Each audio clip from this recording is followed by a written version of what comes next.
Hey and welcome to Mini Gokin Reviews. Today we're looking at the Storm Collectibles Raoh. Raoh is one of my favorite characters in all of fiction. You could say he's my favorite anime boy. If you want to know my favorite anime girl, guess. It's not too hard if you know what to look for. He may be outclassed in speed by Kenshiro, but as far as power is concerned, he's the GOAT. That's power, son, that's power! Despite also being apparently less dashing than Kenshiro, women seem to flock to Raoh. In the original Fist of the North Star, daughter of Rihaku To was in love with him. They then added Reina in the Gaiden series, who's also in love with him. Then in Ten no Hao, also known as Legend of the Dark King, they added Sakuya to the mix.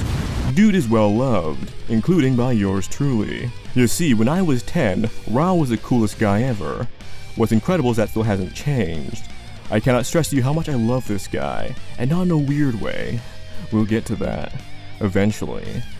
Maybe. Growing up, Raoh was also one of my favorite designs. My school notebooks were full of sketches of him, just standing there, menacingly. I even tried to make my own figure of him in high school. Looking at my old sculpt, this is obviously way better, but I do kind of miss the spikiness of this version of his outfit, which is from this illustration. I'm actually not too sure what version they went with here. When I think of Raoh, I usually think of these square spiky pauldrons, and the kind of normal looking ones. I don't quite remember these ones. They are in the Arc Systems fighting game, so I at least know they didn't pull this out of their ass. And who cares, they look great. Generally this looks great. While I don't hate the head sculpt on the Super Action statue, I do think this is much better. It's still not quite what I want, which for all intents and purposes is this. But it's also not bad in the slightest, I just wish the details were less soft. The rest of this though is just perfect. Everything is sculpted and painted in a way that emphasizes the strength of this design. This is probably the utmost bar these reviews will ever get. He's unfortunately not bare-chested. Maybe they'll come out with a Musou Tensei version. Not to be confused with Mushoku Tensei, which I'm proud to say, I don't know what that is. It looks like shit though. Most Fist of the North Star characters have guns. This man has cannons. And amazingly, Guy is completely free of articulation cuts. The combination between flexible and real materials used to create this figure spared this from any awkward incisions. But just at what cost?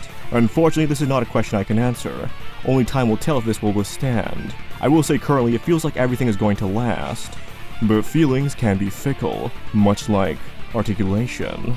Like the previous figure in this line, materials feel fantastic to handle, although articulation is only sort of good.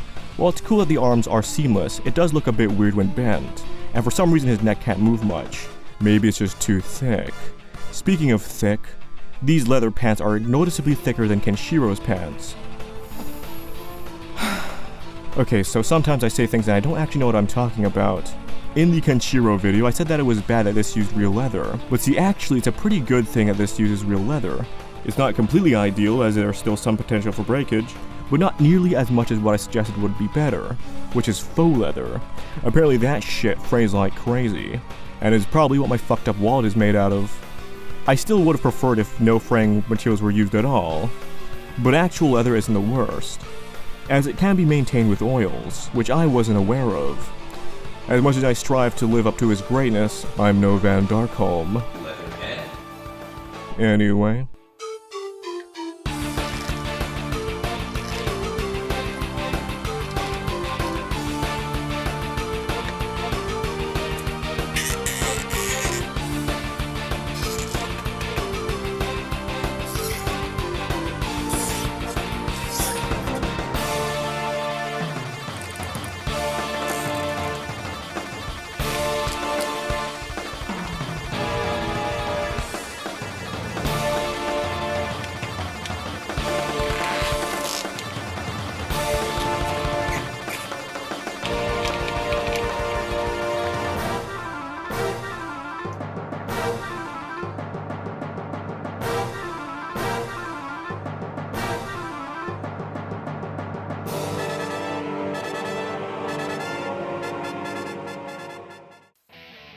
You only get hands. Just an absolute shit ton of hands.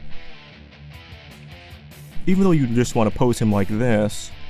I do wish they gave him another head, but much like Kenshiro, Raoh isn't the most expressive, and if this did come with more heads, they might look like the Prime 1 option heads, which are bad. Ugh. A yelling face would be good though, as would a helmet and a cape. Guts and guts. Overall, this is pretty great. The only problem is the price, and the lack of an additional head. Raoh is significantly bigger than Kenshiro, so this does feel more worth the price. I'm just glad I got it from Gundamit, and if you want to get this from Gundamit, you can't. But you can get other great figures there, so check out Gundamit, and don't forget to enter my code in the support your favorite reviewer thing. Or else. That's about it, thank you to the patrons. There are many great mysteries in the world. One of them is, why is this guy so fucking stupid? Of course, thank you to Robouken for their recording contributions, and I'll see y'all next time.